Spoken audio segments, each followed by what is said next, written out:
Republic Act 1425, also called the Rizal Law. This law was passed in the 1956 by the Senator Claro M. Recto and Senator Jose P. Laurel. Ano nga ba ang layunin nito? Its goal was to require the life, work, and the writing of Dr. Jose Rizal to be taught in all schools and universities in the Philippines. Ngayon, sa tingin ninyo, bakit gusto ng mga mambabatas na ituro natin yung naging buhay or mga naging gawa ni Dr. Jose Rizal? Anyone? Ma'am. Yes? Dahil sa Spaniards, they abused us for centuries. Kaya galit ako sa kanila simula nung binasa ko yung Noli Me Tangere at El Filibusterismo. Yes, Harry? Tama nga, pinakita ni Rizal kung gaano kasama yung mga ugali nila. If that's the lesson, aren't we just learning to hate?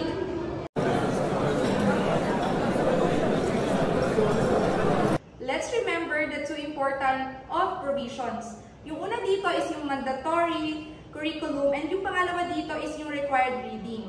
Yung mandatory curriculum is all educational institutions are required to integrate the study of the Rizal's life, work, and the writing in their curriculum. Number 2, yung required reading. The course shall include Rizal novels, Noli Me Tangere, and the El Filibusterismo, along with his other writing in the biographies in the patriotism.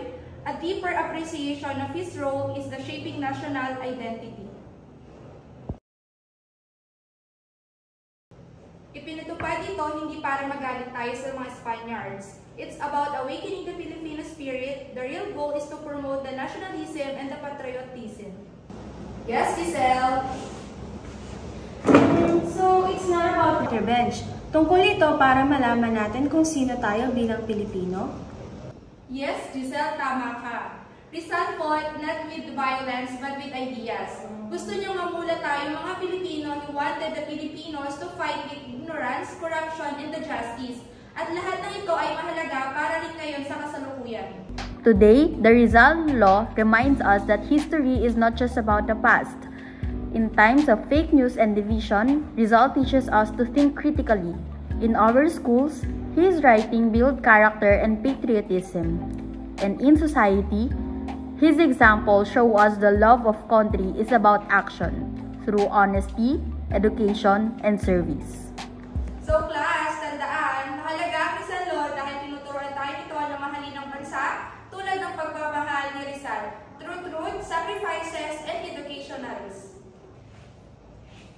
Ma'am, ngayon po mas naintindihan ko na dapat hindi tayo magalit, bagkus dapat ay matuto tayo para sa maganda at mas maayos na Pilipinas. Tama, ma'am. Imbis na magalit, gawin natin itong inspirasyon. Tama, dahil ang kwento ni Rizal ay kwento ng pagka-Pilipino. Read Rizal, know your history.